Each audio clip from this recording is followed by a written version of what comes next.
Greetings. Welcome back to the Film Cynics. We are in the midst of a flurry of DVD reviews, and we're going to go right into another one right now. Who wants a DVD review?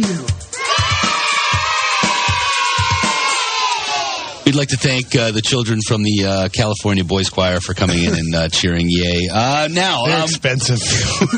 We're going to move right into little flights. Black Dynamite. This is a champion of blaxploitation comedies. It looks exactly like it was shot back in the 70s, except it was not. It was made just this year. Yeah. And it stars Michael Jai White as Black Dynamite, the titular character, who is, I can't tell, he's like a kung fu master pimp, CIA agent, cop, hustler. He's a little bit of everything. He's a little bit of everything because he's got to represent all of the big stars of the blaxploitation genre. He's on the cover with his Colt Anaconda and his nunchucks and his giant afro and his wicked suit. Now, I don't know really where to start with this film so much as it is not... It's not a spoof. No. So it's not like a disaster movie, an epic movie, and date movie, and all that stuff. No, this is a send-up, tenderly caring, loving parody or satire of blaxploitation films. More of an homage to me. Yes. That's how I would look at it, because if you weren't told that this was made this year and were given this movie to watch... You would totally think it was. You would think it could be made in 1975. Like, it looks authentic, which is really impressive to do nowadays. Like, they just shot, we said they shot on 16 mil. Color reversal film. So it has that look and feel of something that's like 35 years old. Yeah. And the costuming is all authentic. Spot on. Like, it looks real. They're not trying to make jokes about wide lapels or platform shoes. Like, everyone looks like they could wear those clothes. It was actually an Oscar-nominated costume designer, twice Oscar-nominated costume designer that did the costumes for this. Really? Yeah. And even like the hairstyles and everything were really authentic looking. But the thing is, it's a really funny movie.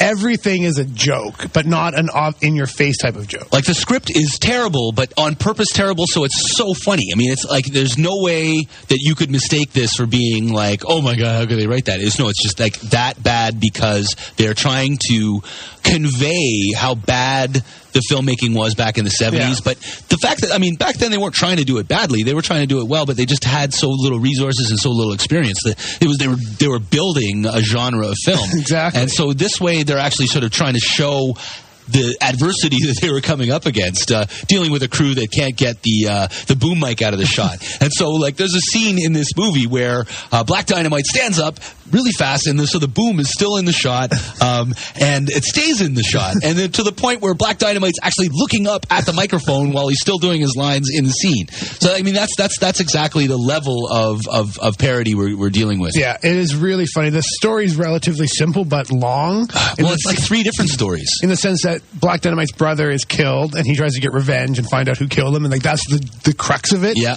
But going through that, he runs into like the group of the pimps. He runs into the other bad guys in town. He cleans up the street, gets all the smack off the street, and suddenly the streets are like, paradise. And all the orphans are doing heroin, so he has to stop that from happening. Then he's got to get the government-sponsored malt liquor program off the streets. So he has to go to Kung Fu Island and fight the Asian triad. And beat out the Kung Fu treachery. Then he has to go and do a Kung Fu battle with Richard Nixon. So a nunchuck fight of all things. An epic nunchuck battle. So yeah, it's over-the-top crazy, and it is so funny. Yeah. The cameos in here are great. Oh, I guess they're not cameos, they're just the appearances in here. Yeah. It's got Arsenio Hall is in this movie of all things. Tasty Freeze.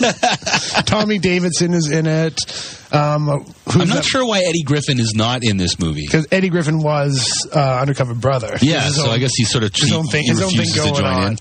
It's just, I don't know, if you appreciate blaxploitation films and you know what they are, because you have to kind of know what they are in order to get the jokes in this movie, it's not going to be funny if you don't have the references to Shaft and all those things that happened in the 70s. Mm-hmm. If you're a fan of that, it's a great movie to watch because it hits every note perfectly. Now, Michael Jai White, how would you know who he is? Okay, I think everybody, because everybody in the world has seen The Dark Knight, so everybody has seen Michael Jai White. He is the angry gangster who gets duped by the Joker, by when the Joker plays dead on the pool table and everything. And he kills him. So he's also been in things like Spawn and Undisputed. He does a lot of really serious roles. He's always played, well, even though may not be a really serious movie, he plays such a grumpy, angry character all the time. And who knew he could get away from taking himself so seriously? And he wrote this. He came up with the idea all by himself and shared it with the guys, and then they wrote it and put it all together. So yeah, totally funny. My hat is off to Michael Jai White for actually coming up with this and being able to come on the screen and do this role. Yeah, for sure. Now, the DVD, again, this is another Sony release, so it's got commentary, it's got some great deleted scenes, which I really enjoyed. The making of, to talk about it, that's how I know they did it. They shot it on 16mm color reversal. That's how I know they had an Oscar-nominated costume designer. That's how I know that the guy who edited it is also the guy who did the music, and I love the music. I think I'm going to pick up, that's what I'm going to pick up at HMV tonight. I'm going to pick up the soundtrack. You going to be able to find the soundtrack to Black Dynamite? Oh, I bet you I can. I bet you won't. Well, okay, that's a challenge. I'll tell you next week if I actually manage to do it. All right. My rating, I'm giving this, I'm giving this an unreserved absolute keeper. If you're into blaxploitation or 70s cinema, or you're just into comedy, Black Dynamite. Really? I'm giving it a really high renter, like a must rent, because I don't see myself watching it again and again and again. Like, I really enjoyed watching it. I could maybe watch it a second time, but that would be it. But, like you said, if you're into blaxploitation films and you get that genre, you definitely have to go rent it and pick it up. It's not for everybody, but the people that it's for will love it. Have you ever seen Superfly? You ever seen Dolomite, Shaft, any of that? And you thought it was so bad that it was funny. This is funny because it's so bad because it's so funny. It is. Yeah. It is incredibly funny. Anyways, okay, so yeah, double keeper. Well, so keeper, renter from Brian. Check it out. It comes out this Tuesday from our friends at Sony. We're going to take a news break. When we come back, we're going to break some titles out of the vault, and we're going to talk some trailers. Stay with us.